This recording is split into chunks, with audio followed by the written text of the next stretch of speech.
जय जगन्नाथ प्रिय कृषक बंधु मैंने एबे स्नान पूर्णिमा सरी जाइए वर्षार प्रथम आगमन हो सारी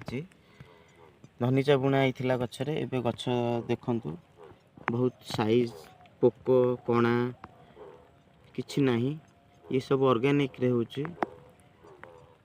ये एरिया पाखापाखी 6 एकर अच्छी बोरिंग हाउस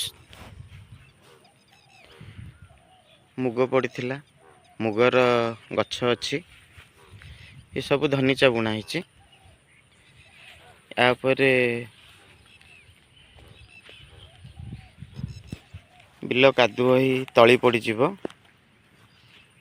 तापर ये बड़ हो जापर यार प्रोसेसिंग आरंभ हम एबे हल प्राय मासक तलू होकर धनीचा बड़ हो सारी यापर नेक्स्ट जीवामृत पड़ो ब्रह्मास्त्र पड़ी कादुआ हो। जय जगन्नाथ।